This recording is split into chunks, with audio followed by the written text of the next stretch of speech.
starting pitchers after these messages.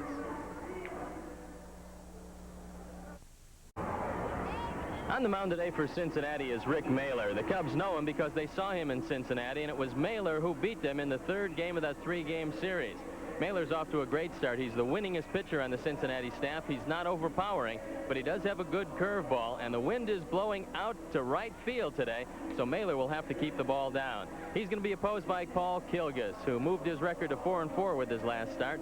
Kilgus also a sinker baller, and he's going to have to keep the ball down today. Don't forget, the grass is very high in Wrigley Field. The infield is very slow, and the Reds are going to have Rob Dibble in their bullpen. He appealed his suspension, so they will have the hard-throwing right-hander available in this series. It's going to be exciting. It's both division leaders going head-to-head in beautiful Wrigley Field. So stay tuned for baseball.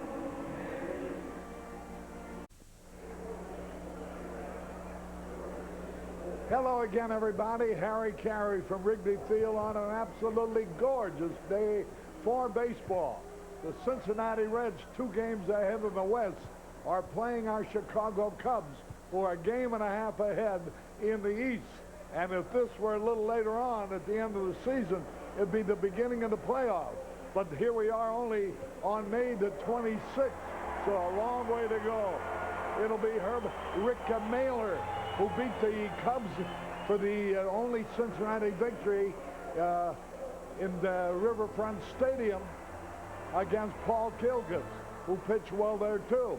As a matter of fact, this game's going to depend on which pitcher can throw the most ground balls, because a pitcher who throws fly balls with the wind blowing out very, very strongly, could be a lot of home runs hit. All right, they're about ready to go. A big crowd on hand, and we'll be back now in a moment with the starting lineup. This is Harry Caray with Steve Stone and Dwayne Staats. Here are the lineups for today's game. For the Cincinnati Reds, Chris Sabo at third, Lenny Harris at second, Barry Larkin at short, and he's red hot with the bat. Eric Davis in left, Todd Benzinger at first, Paul O'Neill in right, Rolando Rooms, a former Cub, in center, Bo Diaz, the catcher, and Rick Mahler, who has won 6 years. That matches his total all of last year. So how do you start Kevin Mitchell? Well, this is one way. Milwaukee, top of the first, he would later score. Top of the third, the Reds playing defense. The Mitchell shift. 1-2 pitch. Big curve. And he rips the grounder to Barry Larkin, who comes up throwing. Mitchell went 0 for 3 on the evening. Tonight's long ball lumber supplied by Paul O'Neill. Bases loaded, Jeff Brantley delivers. And so did O'Neill. Not once, but twice. This was a solo shot. Number 8 and 9 on the year for O'Neill. He had 6 RBIs. The Reds led it 9-4. Rick Mahler, the 1-3, put out against Ernest Riles. You've heard of Love Story. Coming up, Glove Story. Mahler, routine for the former Atlanta Brave. Yeah, I would put a grin on my face too if I wasn't in Atlanta pitching for them, and a reason to smile as well, as Cincinnati wins it by the final of 12-5. And for Rick Mahler, his 5th complete game of the year. Atlee Hammaker's numbers: try 1 1/3, 7 hits, 6 runs. And even though Mitchell went 0 for 3 tonight, this is how he ranks with the rest of baseball. These are the categories he leads the game in. Actually, the page wasn't long enough to get all of his numbers in. He also leads the majors in slugging percentage. The numbers on the right are his stats at this time a year ago. To Atlanta, where the Braves tried to keep Fernando Valenzuela. Homers, 16 ribbies. In the series in Cincinnati, he had 3 out of 12. First pitch. Fastball outside. The big thing today is to keep the ball down. The wind is blowing out. Gorgeous day. That evens a count, a ball in the strike. Sabo is starting to heat up that batting stroke. He hit a home run in the last series in Cincinnati. And Kilgus, the last time out against the Reds, went 5 2/3 innings, gave up 7 hits and 3 runs. And he picked up the win when Pat Perry came on for 3 1/3 innings of shutout relief. There's a base hit in the center field. And Sabo starts the game off for Pete Rose's Reds. A line drive single to center. And that will bring up Lenny Harris, the second baseman. Same scenario happened in Cincinnati, and on that case, Sabo tried to steal second while Kilgus was still in his stretch position. All he did was step off the mound. They got him out, taking Cincinnati out of the inning, much to the embarrassment of Sabo. Here's Lenny Harris, 1 out of 6 against the Cubs previously, takes a high fastball. Ron Oster is still nursing that sore hamstring, so Harris, who everybody feels is the heir apparent at second base, is starting today. High inside. Everything he's been throwing so far has been high. And you know he's trying to get the ball low. 2 balls, no strikes. The breeze blowing out towards right field. It'll favor the right-hand hitters. The left-hand hitters. There's a pitch ball 3. 3 balls, no strikes. And the right-hand hitters like Eric Davis, who hit as many to the opposite field as they do to their own power field. 3-0. Strike call. Good move right here at first would be advisable. Sabo's a good base runner. He's stolen 12 bases this year, and they might decide to turn him loose. 3-1 the count. He's got a good lead.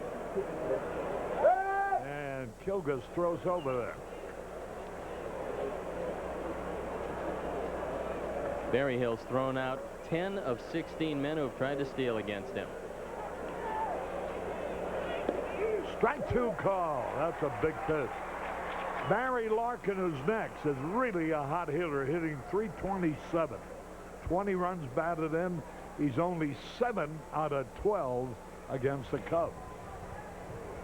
3-2. Good lead by Sabo. There he goes. A high foul ball back, out of play. Hey, a fan must have made a great catch. Maybe Arnie will show it to you.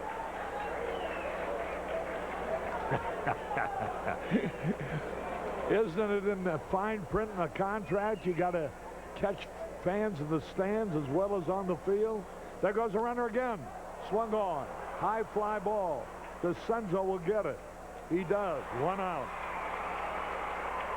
And that brings up Barry Larkin. Larkin had 2 out of 4.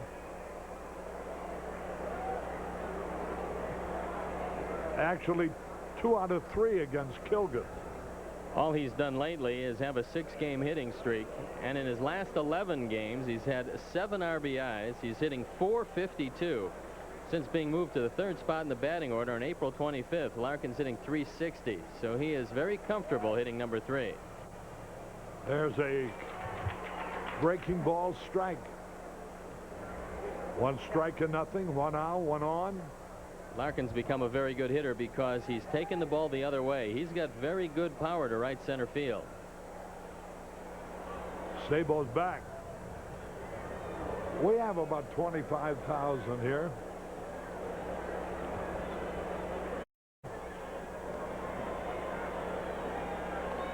Fouled it back, and he's ahead of him now, 0-2. Larkin's made some adjustments since coming into the league. He's a very smart player out of the University of Michigan. Now he's got a little open stance. He was closed when he first came in the league. He's got somewhat of a little bend at the knee. He's only hit a couple home runs this year. His highest is 12, but he's going to be a very powerful hitter before it's over. 0-2. No, the pitch swung on, base hit left field. Barry Larkin continues his superb hitting. A line single to left, and here's Eric Davis. He's had 4 out of 12 against the Cubs. All 4 hits came the final game, the game they won up in Cincinnati. He had 4 out of 4. Kilgus might have some problems with Davis, and the reason is the hole and the place to pitch Eric Davis is up and in, just under the hands by the letters, and then you can go the step ladder progressively higher. But Kilgus is not a power pitcher. He's going to have to stay away from Davis, and he's got tremendous power to right center field.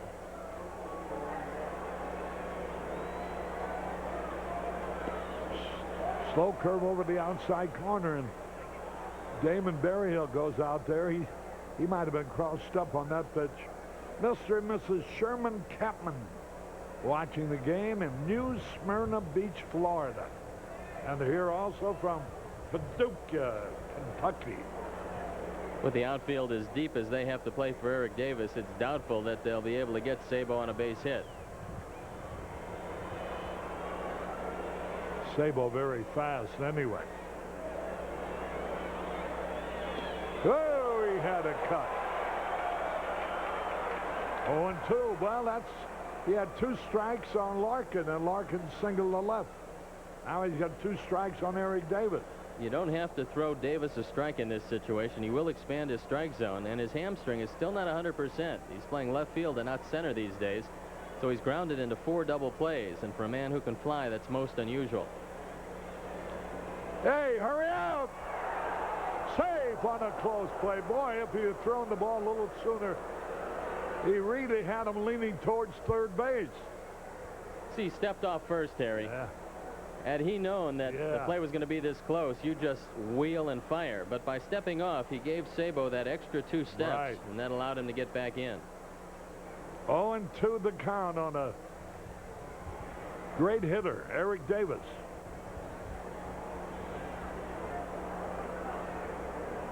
One ball, 2 strikes. Let's see if he tries to drop that breaking ball over the outside corner like he did the first pitch. Dwight Smith playing very deep in right field. He fouled it off his foot. He's limping around. The count is 1 ball, 2 strikes. You can tell he's had some ankle problems because you don't see many baseball players wearing high tops. Well, on something like that, the opposing dugout is barking, "Arf, arf, arf." Those are specially made for Davis. 1-2 the count. What a beautiful day.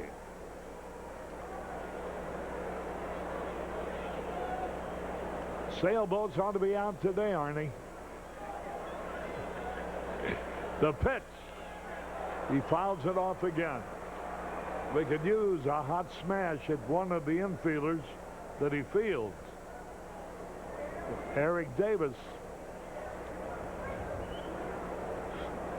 still nursing a hamstring. Doesn't run as fast as he normally does. Sabo, a good runner at second. Larkin, a good runner at first. This club's got speed and power. 1 ball, 2 strikes. He fouls it off again. He reached for an outside pitch. He's thrown 2 breaking balls, and he's got them both inside to Davis. That time he tried to slip the fastball over the outside corner. If he throws that curveball and starts it over the batter's box on the left-hand side, he might find Davis giving up on it. Let's see what Damon Berryhill wants in this situation. Very good speed on the bases for the Reds. Low inside, ball 2. 2 balls, 2 strikes. Bob King, inspired by seeing the movie Field of Dreams, brings his dad from Houston to watch the Cubs, Bill King.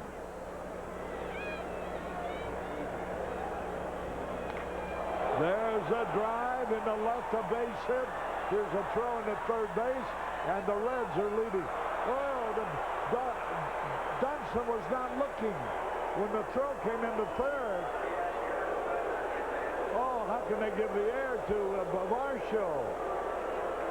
Watch the replay. Harry, it looked like Sean Dunson was looking all the way at Varsho. There's no play at the plate. And so Gary throws a pinpoint throw to third base. It's RBI number 25 for Davis. Dunston's going over to cover third. Now he's standing at the third base bag, and watch. Look at that. He just wasn't looking. He wasn't was looking at second base. And you can see it right here. The ball gets by him. You just wonder whether the scorers ever watched the play. The throw wasn't bad at all. The air is costly, though, because the runners now in second and third, and the Reds lead 1-0. is Todd Benzinger, switch hitter. There's a high fly ball. Watch him play at the plate. There's a throw. He beats it easily. Larkin also scores on Benzinger's sacrifice fly. 2-0 in favor of the Reds. There's a difference in the inning. If Sean Dunston is just looking at the ball from the outfield, that's a harmless fly ball to right field. But it turns into RBI number 19 for Todd Benzinger. Dwight Smith just a little too deep to make this throw. 2 men are out. Paul O'Neill had 2 out of 3. A homer and a RBI single off Kilgus in Cincinnati. That's why Kilgus didn't finish that game, because of O'Neill, who drove in 3 runs. All 3 of their runs.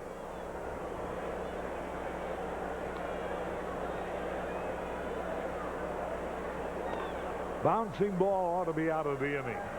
Sandberg. So it is 2 runs, 3 hits, 1 error, 1 left.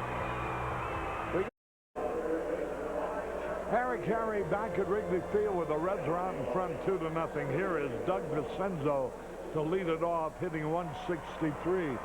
He had 3 hits against the Reds in Cincinnati in the 3-game series. There you look at the defense and how they'll line up behind Rick Mailer, who's 6-4 this year, the winningest pitcher on the Reds, and he beat the Cubs in a complete game effort, 7-2 in Cincinnati. Here's a pitch, a strike call. Mailer, 35-year-old veteran.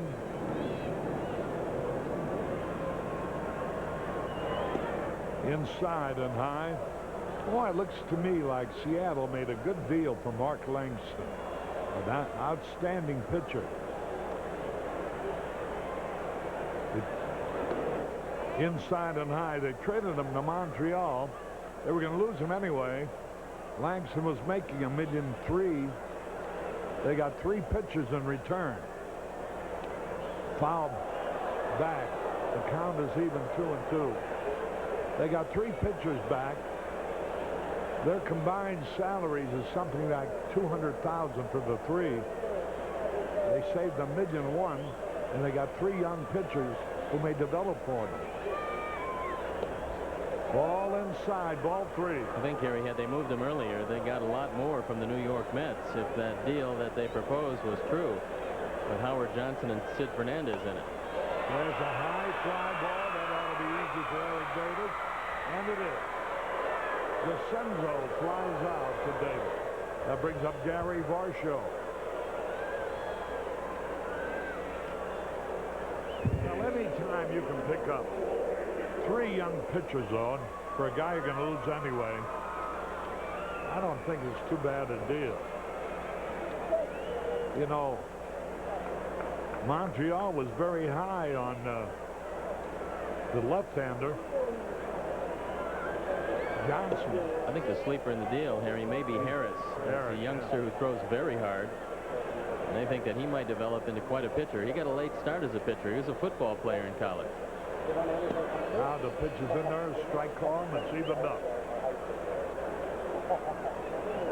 Mailer's 7-6 lifetime against the Cubs. He's not overpowering. He throws a good overhand curveball. Hot smash on the ground. Fumble by Harris. Save from there. He fumbled it in the air, caught it with his bare hand before it hit the ground, and still it was too late to get Varsho, who can run. Error number 5 for Lenny Harris. It's pressed into service because Ron Oster still has a sore hamstring. The ball pops up. Harris makes a good play, but Varsho is hustling down the line all the way, and there's an example to all you youngsters. Don't take anything for granted. Here's a routine ground ball to second, and because of the hustle by Varsho, he's able to beat it at first. Now let's see if we can take advantage of it. Here's Ryne Sandberg.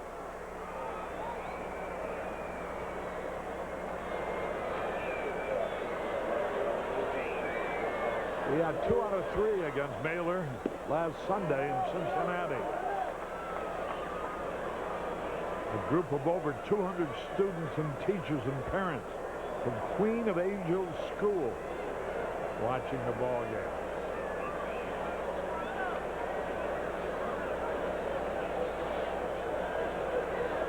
Curve outside. Sandberg knows that Mailer can't throw the fastball by him, and this is where you want to get a non-power pitcher in a 2-0 situation with a base runner on. Now he might get a hittable fastball.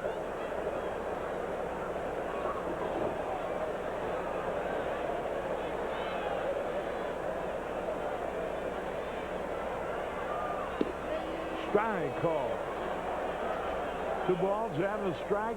Get well wishes to a great Cub fan and Bud man Bob Shaw in Wakanda, Illinois.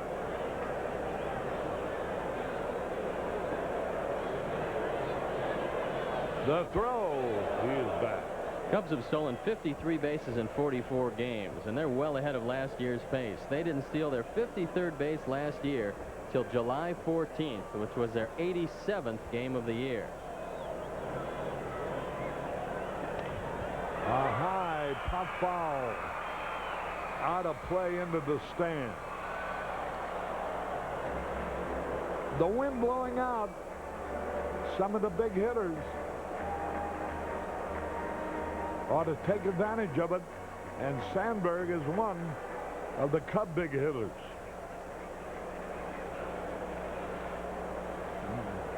The crowds increase. Those vacant corners now are occupied. Might be 30,000. I would think Rhino would have to look at the curveball here. It's Mailer's best pitch. 2 balls, 2 strikes. Easy pop fly on the infield. Got him with a change of pace. Fooled him. Sandberg pops out to Lenny Harris. That brings up Mark Grace. The wind is blowing just perfect for Grace. Out towards right. Mailer's only given up 2 home runs this year in 72 innings to date. So he usually keeps the ball down, keeps the hitters out on their front foot. That was a good off-speed breaking ball to Sandberg. You have to hit Mailer with all your weight on your back foot because he changes speed so much. There's the pitch outside. Grace was hitless against Mailer in Cincinnati.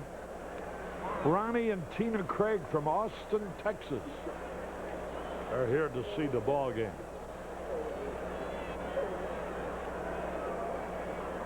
One ball, no strikes. There goes the runner. Whoa, whoa, there's a stolen base for Varsho. Varsho stole second. Is only his second stolen base in his second attempt. 54th stolen base of the year for the Cubs, and Bo Diaz with a juggling act behind the plate. By the time he comes up with it, no throw. They're watching the game in Kansas City, Missouri. The pitch inside. 2 balls and a strike. John Huska and his son watching the game here today. 2 balls and a strike, 2 out. Line foul into the left field stand. Mailer knows the breeze is blowing towards right field too, and he's keeping the ball away from Grace. You can make that work for you against left-hand hitters, Harry, if you keep the ball consistently away and get everybody pull conscious. And that's the trap in Wrigley Field. You wind up pulling a lot of ground balls to second.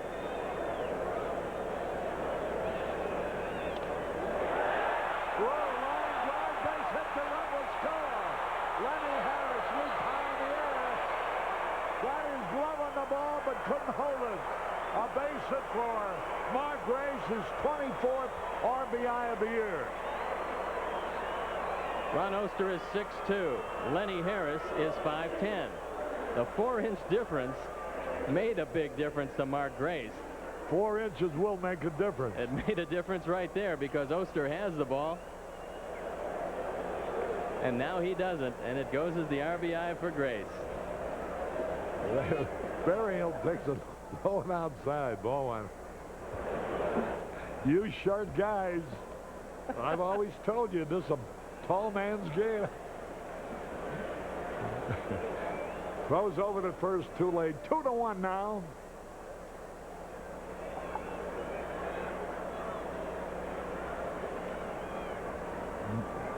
Berryhill hitting .306. 1 homer, 9 runs batted in. Here's another candidate for hitting a home run today. Outside, ball 2. Boy, Mailer sure keeping the ball away. Larry M. K. Jackson from Southwest Baptist University in Bolivar, Missouri. You see the disparity with Berryhill hitting from the right side and the left side. But he's been a good hitter from both sides this year. He had a cut, boy. That was a home run swing. I think what's impressed Don Zimmer about Damon Berryhill is, number one, he's gotten some hits off tough pitchers, and number two, he's gotten some hits in clutch situations. Batting averages at times can be deceiving. It depends on when you get the hits, and Berryhill's gotten some big ones. There's a high drive foul into the stands down the left field line. They're here from Stevens Point, Wisconsin. Paul and Judy Gullickson. And the safety patrols are here from Einstein School in Hanover Park, Illinois. 2 balls, 2 strikes on Berryhill.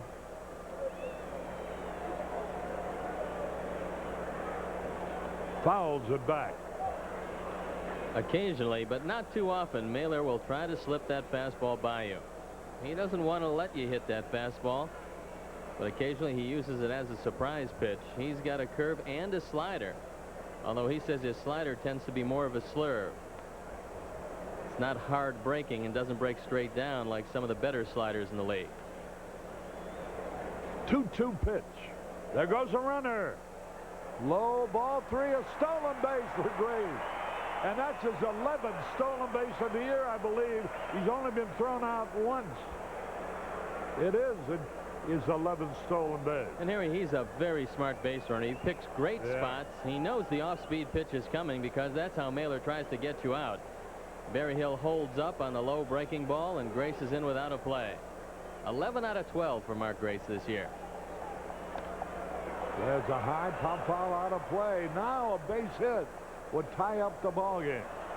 3-2 on Berryhill. Dwight Smith is next, and Smith tripled to drive in the first run against Mailer in Cincinnati.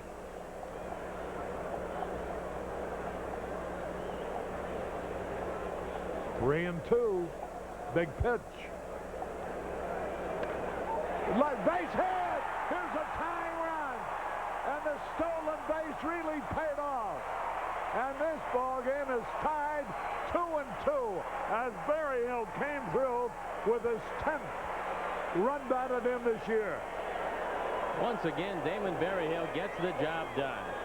As he's done so often, he takes a fastball down and drives it through the right side past a diving Lenny Harris. And it's a brand new game, so that's got to give Paul Kilgus something to work with. They're here from Angier, North Carolina. Here's Dwight Smith, takes the strike call. Angier, that sounds foreign to me, but to North Carolina. 1-0.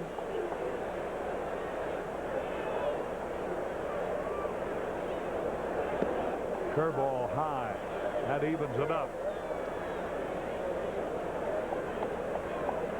There's Pete Rose, the beleaguered manager of the Cincinnati Reds. 1 ball, 1 strike.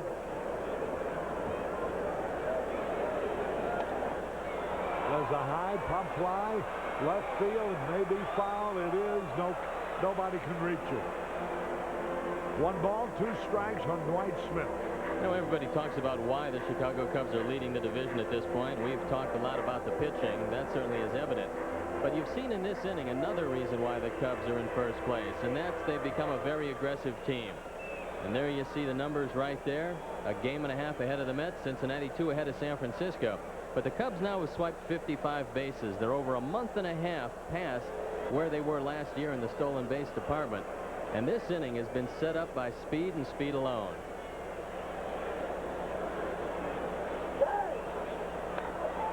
There's a hit. Rolling deep. Here's a round second, going to third is Berryhill. It's a double for Dwight Smith. He tripled off Mailer in Cincinnati. He doubled off Mailer at Wrigley Field. And talk about a man taking advantage of an opportunity. Dwight Smith, his second double of the year, now has that batting average upwards of 320 as he drives the ball down the line in right. And the Cubs are in business. And here is Vance Law, who had 3 out of 4 against Mailer in Cincinnati last Sunday. He comes up with runners at second and third, 2 out. The game tied. And here's the pitch. Curve in there, a strike call. Get well wishes to Don the Mule.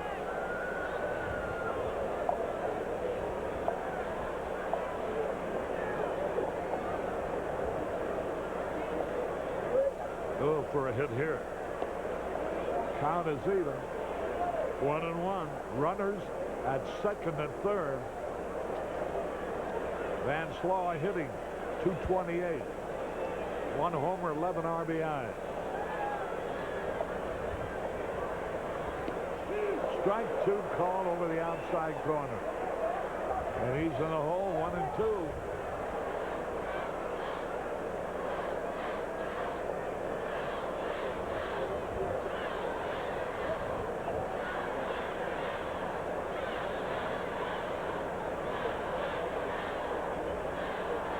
One ball, 2 strikes.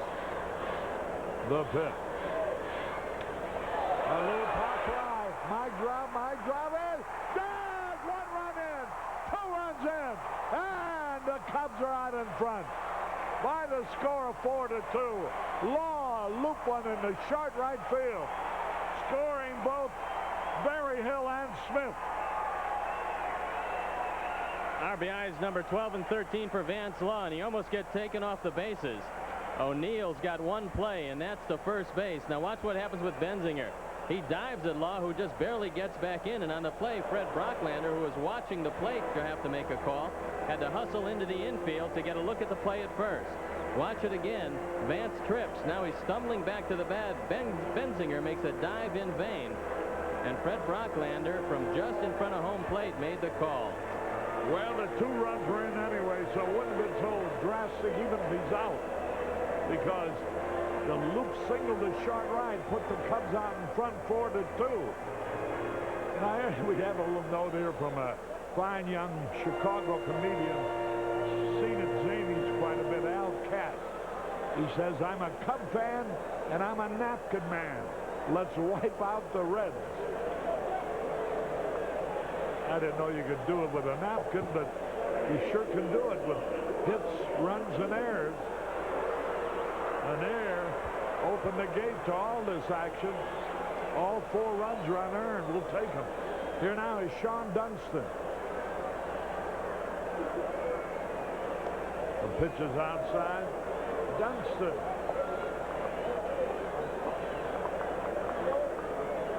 There's nothing out of 3 against Mailer. 1 ball, no strikes. 4-2. Cubs out in front.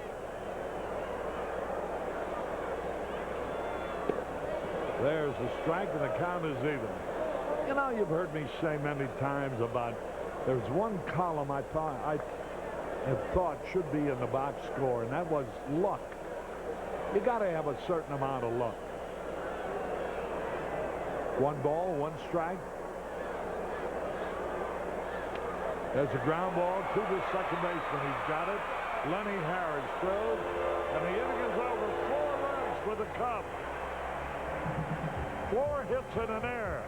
At the end of 1, the Cubs are out in front 4-2.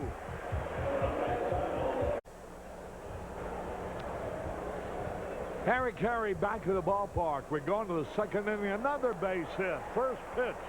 And Rolando Rooms bit the hand that once fed him. Member of the Cub organization for quite a while. He singles to center. Boy, look how green on the wall here at Wrigley Field. Still a windy day in Chicago. All it took, Harry, was a couple Only days of 3. rain, couple days of heat, and the ivy is out in full bloom. And the grass never was greener. Here's Bo Diaz. The throw. Come on, Paul. Get the stuff down. You'd have to figure on the first warm and windy day in Wrigley Field that this would be an offensive day. There goes a runner. Wild pitch. Kilgus is not himself so far. First wild pitch of the year for Paul Kilgus. And now it takes the Reds out of a double play situation. And Bo Diaz does not run particularly well, but he doesn't have to worry about the ground ball now. What he has to worry about is getting the ball over to the right side. Diaz has always been a high fastball hitter. Pretty good power, too. There's a drive foul into the right field corner. Diaz hitting only 140, no homers, 2 RBIs. A group of youngsters from Our Savior Lutheran School in Norwood Park are here. There's a platoon system behind the plate for Pete Rose. Jeff Reed, the left-handed counterpart, and Bo Diaz starts against the left-hand pitchers. Bouncing ball does not advance a man. There's a throw to first. 1 away. Bo Diaz bounced to Vance Law, who looked at Rooms to make sure he froze him there, knowing he had plenty of time to get Diaz, and he did. That was a good pitch by Kilgus because he threw the slider right in on the hands of Bo Diaz, who would have loved to hit the ball to the right side, but he just couldn't. 1 out, man still at second base. Here's Rick Mailer, a good hitting pitcher. Strike call.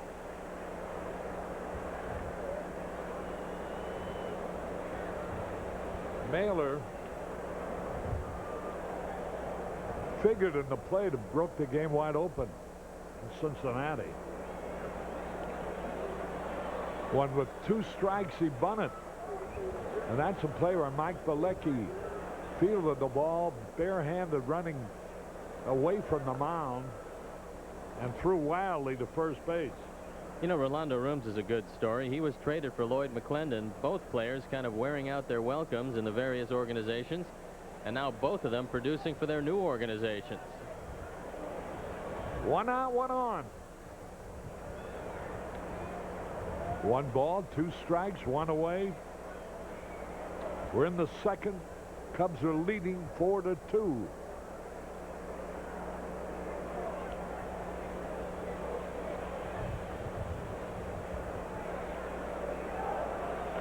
Fouls it back, and boy, Rooms was on his way to stealing third. And I think he would have made it had the pitch not been fouled.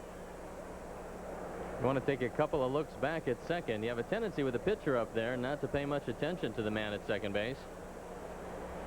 But that's a good spot to keep him, especially with 1 out. You don't have to worry about the sacrifice fly if he's at second or the wild pitch.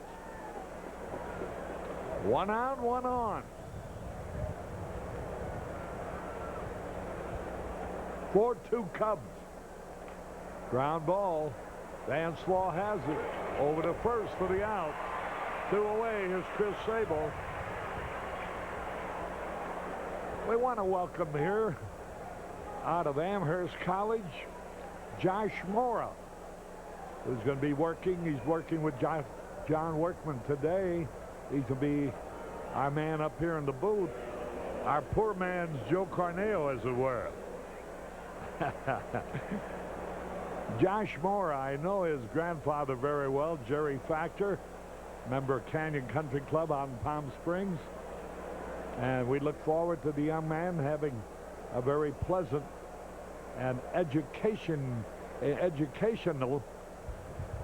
stay here this summer. 1 ball, no strikes.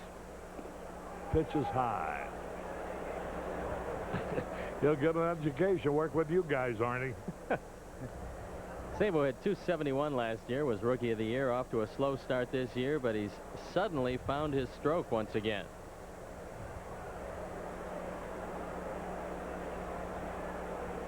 The pitch. Outside, ball 3. He just looks like he just hasn't found his rhythm out there. I think he'd also rather face Harris than Sabo in this situation, so he's being very careful with him, and Sabo might have the go-ahead 3-0. He has walked. And that brings up Lenny Harris, a left-hand hitter. The 2 tying runs are on base now. Harris flat out to center his first time up, hitting .238. Harris, in a brief trial with Cincinnati last year, hit .372 in only 16 games. They recently released Manny Trio, and now Harris will have a full shot at second. There's a strike call. 1 strike to nothing. Barry Larkin's next. Get this guy. I'd rather have Larkin leading off next inning than hitting with men on. That evens a count, a ball and a strike. Fred Brocklander calling the balls and strikes. There's Lenny Harris, 25 years old. Out of Miami, Florida. He had a cut and he missed it. Josh Harris from Peoria celebrating a birthday here today. Cubs out in front 4-2. There's Zim knowing that he can eliminate a world of difficulties if he doesn't have to look at Larkin and possibly Davis this inning. So this becomes the key man in the ball game early for Paul Kilgus. Now Harris steps out of the batter's box.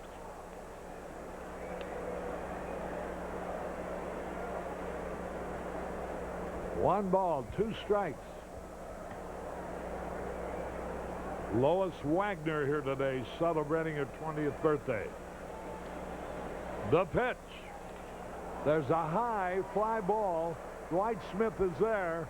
Makes the catch to retire the side. 1 hit, 2 men left on base, no runs. Bottom of the second coming up. Cubs still out in front, 4-2. Harry Caray back at Wrigley Field. Paul Kilgus is going to lead it off. Do you remember when Milwaukee was the Braves? There's a ground ball. Almost got through there. Races to the back. Bensinger does for the out. You remember the Milwaukee Braves? Sure. You remember what happened 30 years ago in this state? No. Harvey Haddix pitched a perfect game for 12 innings. Yeah, but he tired, didn't he, in the 13th? Well, no, he gave up a 3-run homer, which actually only counted for 2 runs because Joe Adcock, and he didn't get a homer. He was only credited with a double past Henry Aaron on the bases. That seems like just yesterday. Was that 30 years ago? How old were you 30 years ago? 11. You know what? You probably remember. You probably were there, right? I know I was broadcasting then. Not that game, though. But Harvey Haddix was a Cardinal for a long time. Here's a ground ball. Hit to deep short. Going to be a tough wait for Larkin, but he makes it. DeCenzo is thrown out by Barry Larkin. Larkin, a graduate of the University of Michigan. And Larkin rapidly becoming dominant force at shortstop, both offensively and defensively. This year, Barry's made 7 errors at shortstop, but that was a fine, aggressive play he just made on DeCenzo. You know what was a greater feat than Harvey Haddix pitching a perfect game for 12 innings? Here's the pitch to Varsho, and the strike is called. Larson. Don Larson pitching a perfect game in the World Series with all the hype and all the pressure. There's a high fly ball, should be caught. Eric Davis there. He has it 1-2-3, nothing across. At the end of 2, the Cubs still lead 4-2. We go to the top of the 3rd, and here's Barry Larkin. Fastball, a little bit inside. There's the Unocal group. Jake Finley sports sales director of WGN Channel 9, has a Unocal group out there as his guests. Jake is probably buying them something to drink, a hot dog or 3. There's a pitch, a strike. 2 balls and a strike. Larkin credits his resurgence with a weight program in the offseason. Paul O'Neill feels the same way. Athletes these days are 12-month athletes, and they work out hard on the weights between seasons. You know who I'd like to see use go for a weight program in the winter would be Mark Grace. I think, you know, he's a big guy. He's outstanding ball player and first baseman. I think he would build him up a little bit. I think he could benefit from some upper body work, but most of these guys could. Here's a bouncing ball, and Sean has it over to first for the out. One away. Finally got that guy out. You and I could use a little upper body work too. And Arnie too. One man out. Nobody on. Here's Eric Davis.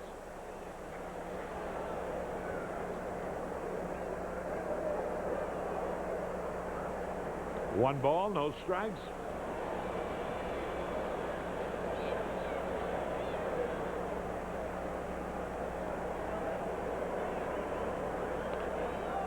There's a drive to center field, and it's caught by Doug DeCenzo. Boy, that little guy has played a lot of center field. He's done exactly what Don Zimmer's asked him to do. He's held together the outfield regardless of who's on his flanks. He's just caught everything in center. This ball's hit so hard, and fortunately, it holds up just enough for DeCenzo to make the play. It's a rocket to center, but Doug is right there. There's Todd Bensinger, formerly of the Red Sox. Fastball outside. Mike Moyers of WGEM Radio in Quincy, Illinois, watching the ball game. There's a drive. DeCenzo back,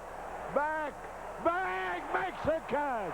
Holy cow! He went into the ivy for that one, and that retires the side. 1-2-3. We go in the bottom of the third. The Cubs still leading 4-2.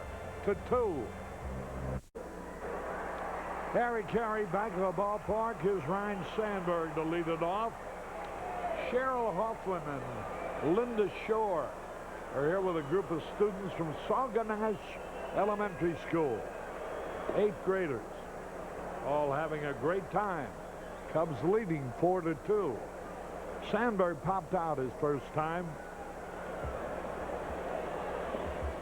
There's a curve, caught the inside corner. Sammy Chioda from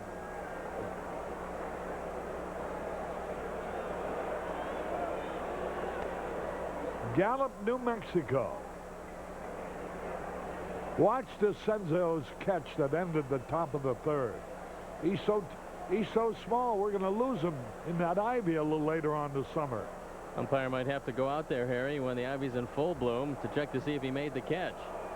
Boy, he has really played a remarkable center field. And the wind that started at 18 miles an hour out of the west seems to have freshened up some. So any fly ball to right center, it's going to go out of the ballpark. Just hit the fly ball to right center and circle the bases, boys. Yeah, but the hitter better talk Mailer into cooperating. Somehow he doesn't throw a ball you can hit in the right center. 2-2 pitch. There's a drive in the right center, but it's not hit hard enough. And it is caught by Paul O'Neill. One out. That'll bring up Mark Grace. I asked O'Neill about right field in this park. He's got a smile on his face. He said this is one of the parks in the league where before the game you have to do a lot of work. You have to continually take fly balls. You have to continually throw grass up to try to figure out just exactly where the wind is blowing. He knows this is about the toughest right field in the league, and he knows he's got his work cut out for him. There's Mark Grace. In case you joined us late, Varsho started it all by running hard on a ground ball to Harris, the second baseman. And when Harris just juggled it for a moment, Varsho therefore was safe. And it's a good thing he hustled, because Sandberg popped out for the second out. And then Grace drove him in with a single right off the fingertips of the second baseman Harris. Grace then stole second. Berryhill drove him home. Smith doubled in the right field corner. And Law looped a single to short right, driving in the other 2 runs. And that's how the Cubs got 4.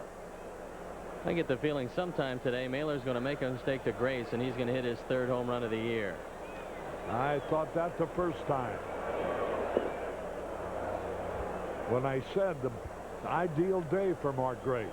3 balls, 2 strikes. Let's see what happens. The 3-2 pitch. Lined on left field, down the line. Another extra base hit. He's on his way to second base. Grace doubles to left. 8th double of the year for Mark Grace, and this is why he will stay above 300 most of this year. That was a sinker out away from him.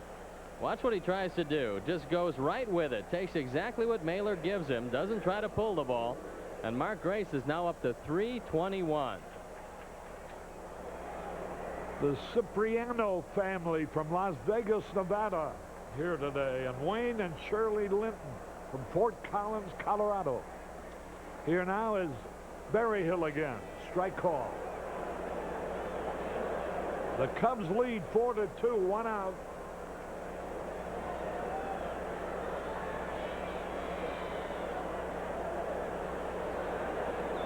Slow curve, high. That evens it up. Reds have won 8 of their last 11, so they've been a hot club, but the Cubs cooled them off in Cincinnati, beating them 2 out of 3. A high pop foul out of play. 1 ball, 2 strikes. Berryhill battled Mailer in the first inning and then eventually lined a single to right to drive in a run. That was a tying run. Law's hit put him ahead 4-2. And there's a line drive base hit. Grayson's going to score. He's racing for the plate. There goes Berryhill trying for second. Safe. A double for Berryhill, and the Cubs lead 5-2. RBI number 11 for Damon Berryhill on his 5th double of the year. He hits a bad ball. He reaches out and dumps it over the head of Benzinger. And then with the play in front of him, realizing that he can beat the arm of O'Neill, he goes into second base, hitting a lofty 324. He kicks the ball away at second and will stay with Damon, chugging in for 2. Pretty good throw by O'Neill. He's got a good arm. Here now is Dwight Smith. He's tripled in Cincinnati off Mailer, and he doubled off Mailer here. 1 ball, no strikes. Ball 2. Van Slaw next. I think Mailer gained some respect for Dwight Smith. Trying to keep the ball away from him now. There's a curve in there. Hello, Don. Don Nystrom, Budweiser distributor for River North Distributing Company, which he owns now.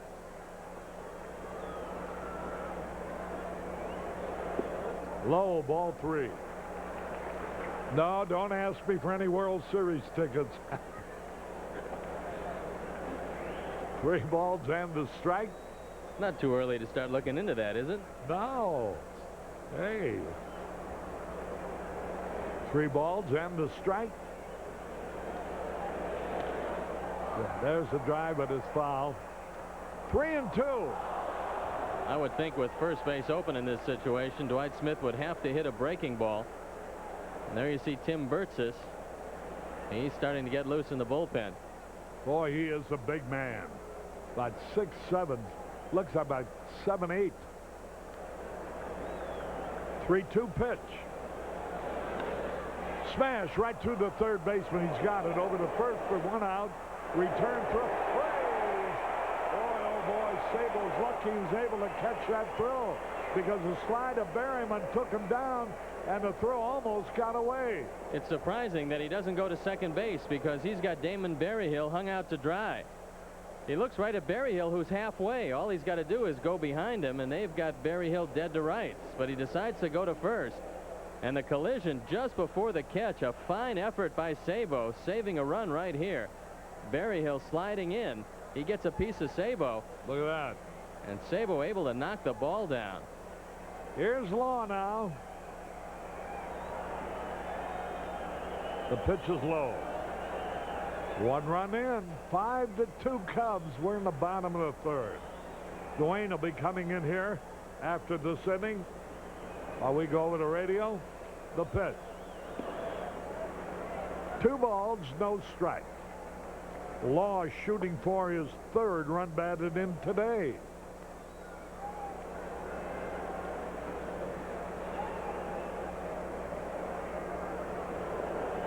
Woo, he had a good cut, but he didn't connect. 2 balls and a strike. We're in the 3rd.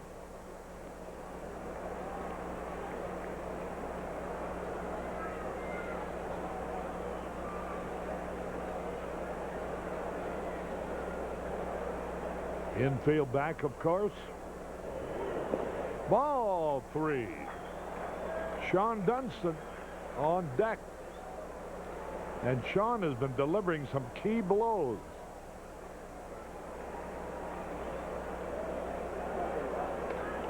Line drive, base hit. Another run is in. Law has driven in 3 runs today. He hit that ball right on the nose. A single to center, scoring Berryhill. In the absence of your big slugger, you've got to get production out of the bottom of the order, and Vance Law has seen his batting average rise from 170 to where it's at right now at 240. With 14 RBIs, the bottom of the order, along with Sean Dunston, is starting to come alive for the Cubs.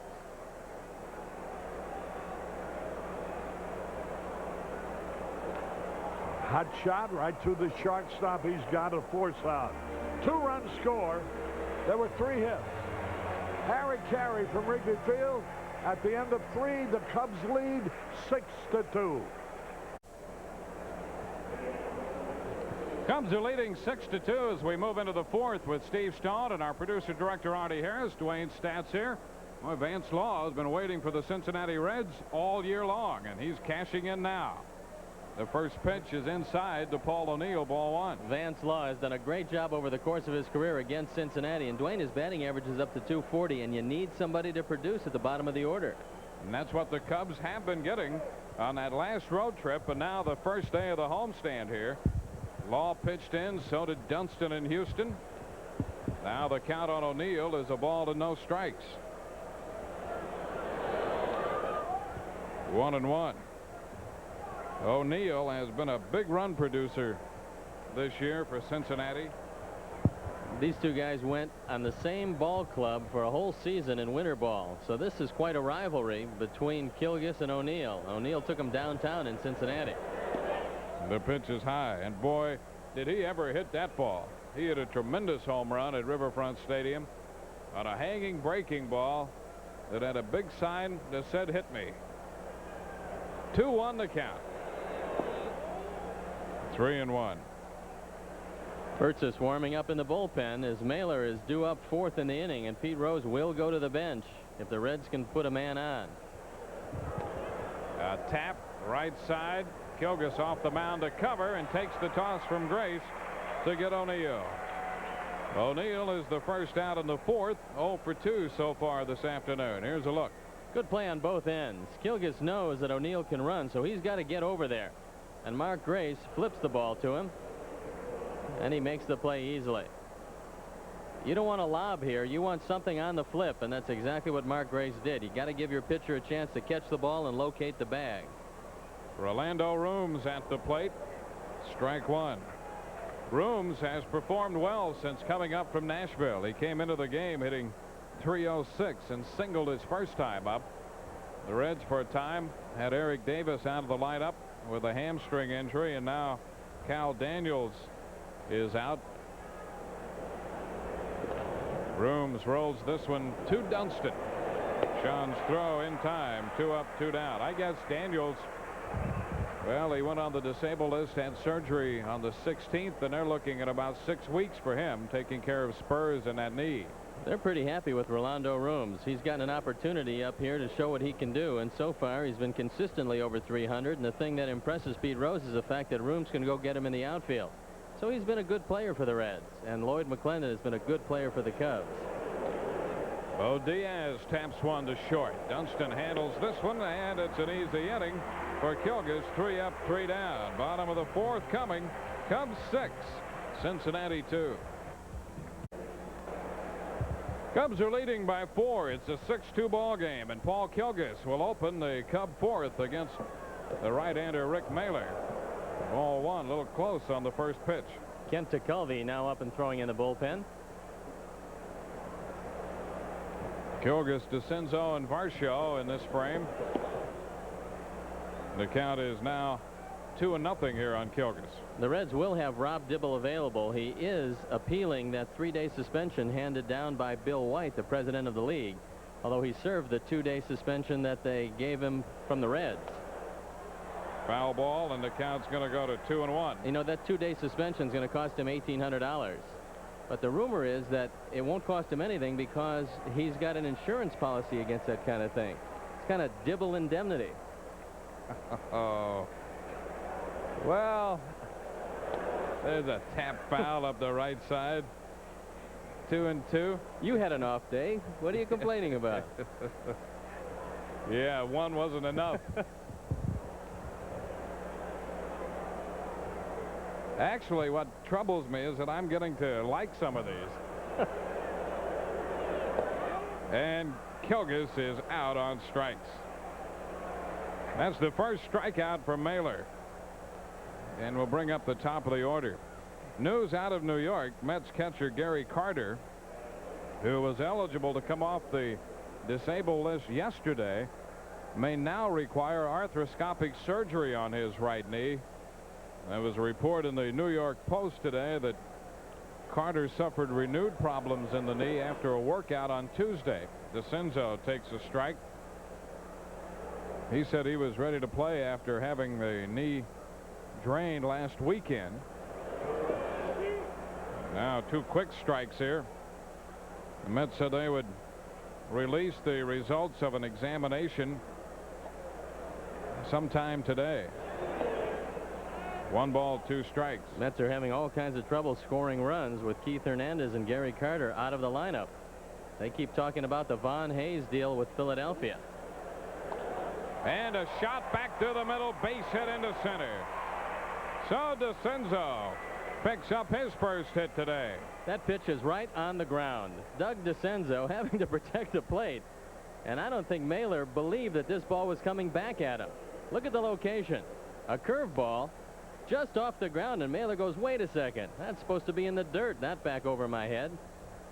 And DeCenzo keeps getting a couple of hits and fielding everything there is to be fielded in center field. He's hit safely in 7 of his last 8 games. And here's Gary Varsho. If Carter should undergo surgery, he'd have it immediately and be out of action for about 6 weeks. First pitch to Varsho's high, ball 1. Of course, Keith Hernandez already out for a couple months. It could be interesting. I think Montreal took a look at the division and what has happened to the Mets when they made the deal for Langston. A tap right side.